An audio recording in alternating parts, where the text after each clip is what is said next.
vontade de produzir o resultado, e a condenação ocorreu durante o período de prova, o SUSI dele obrigatoriamente vai ser revogado, porque não faz sentido a pessoa ser beneficiária pelo SUSI e cumprir uma outra pena por crime doloso, um beneficiando e outro punindo ele por uma eventual pena até privativa de liberdade.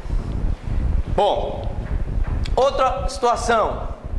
Mirabete entende que não justificar a revogação se a condenação por crime doloso antes da concessão do benefício resultou em aplicação exclusiva de multa. Ah, professor, isso é interessante, né? Por quê? Se a condenação for por crime doloso, mas for só uma condenação pela pena de multa, é porque provavelmente a pena privativa de liberdade dele não foi superior a 1 ano, e nós já vimos que as penas privativas de liberdade não superiores a 1 ano podem ser transformadas em multa. Multa. Isso porque, se essa hipótese não impede a concessão do benefício, não pode revogá-lo. Então, o Mirabete, mais uma vez, de forma brilhante, analisou isso aqui e disse o seguinte: o que eu falei para vocês? A multa não tem, essa hipótese não impede a concessão do benefício do SUSI. Condenação por pena de multa não impede a concessão do benefício.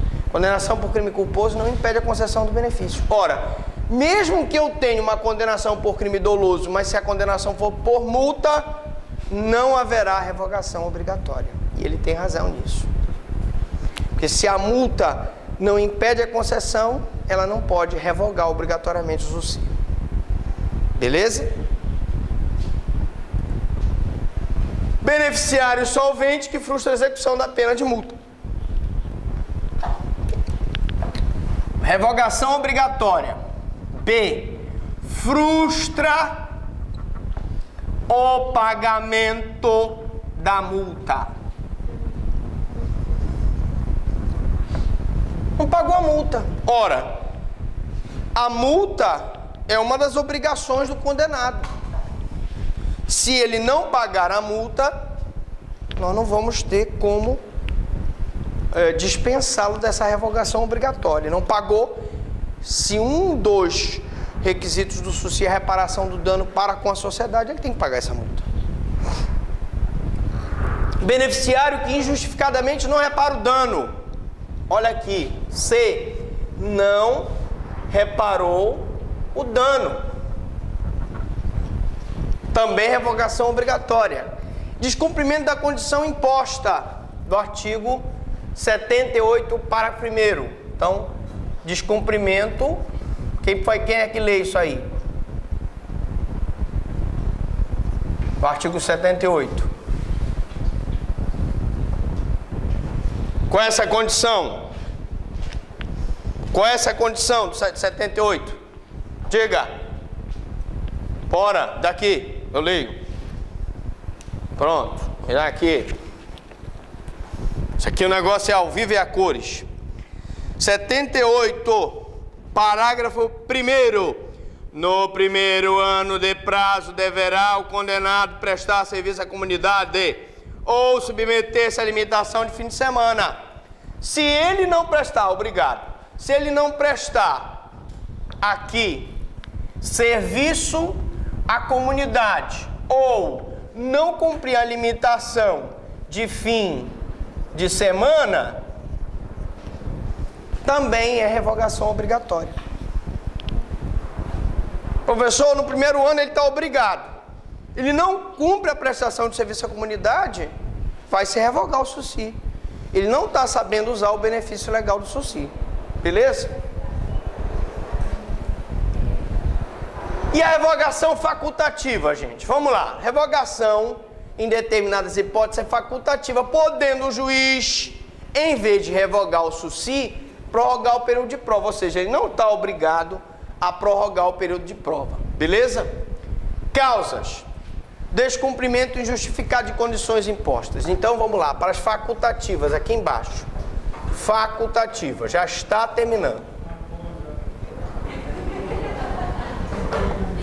Facultativas. Descumprimento injustificada das condições impostas. Letra B. E aí, descumprimento de... Ele não está comparecendo ao juízo mensalmente. Condenação definitiva à pena privativa de liberdade. Condenação definitiva à pena privativa de liberdade. E aí é o caso que nessa aqui é condenação por crime doloso. Aqui é condenação pela pena privativa de liberdade. E aí eu tenho a hipótese da multa, em que é uma revogação para o mirabete facultativa, tá? Condenação definitiva à pena restritiva de direito. Condenação definitiva à pena restritiva de direito. Condenação definitiva em contravenção. Condenação definitiva em contravenção. Todas essas situações aqui são hipóteses de revogação facultativa. Prorrogação do período de prova pode acontecer, e aí diz o seguinte: a prorrogação prevista no parágrafo 2º é automática e independe de decisão do juiz. Há quem entenda que durante a prorrogação o beneficiário não está obrigado a cumprir as condições impostas. Ou aí o Celso Delmanto e o Mirabete. Eu particularmente discordo. Se prorrogou-se por algum motivo o período de prova, eu acho que o condenado tem que cumprir todas as condições impostas, sob pena de revogação facultativa. Para terminar, prescrição. Terminado o período de prova original, volta também a correr o prazo da prescrição da pretensão executória, ainda que aquele período fique prorrogado pelo processo por outra infração penal.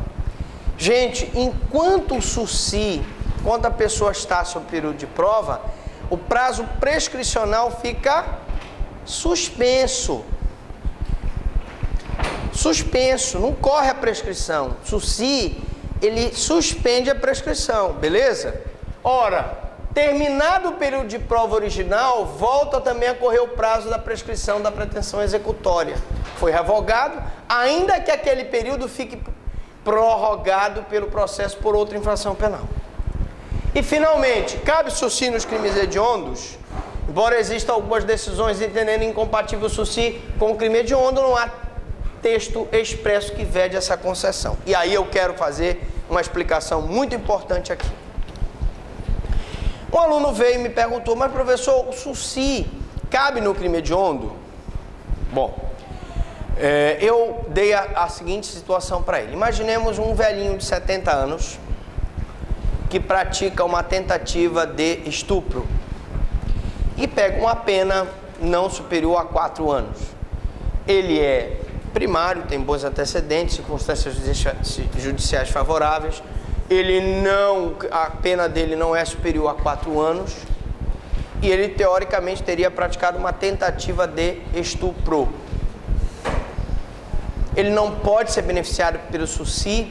Não existe, senhores, nenhum texto expresso dizendo que o SUSI não pode ser aplicado ao crime hediondo. Não existe. Portanto, se o beneficiário preencher os requisitos legais, eu vou aplicar o SUSI, tá bom? Não percam na próxima aula e nas próximas aulas a nossa aula de medida de segurança. Um espetáculo. Alguma dúvida, alguma pergunta, fale agora ou se calem para sempre.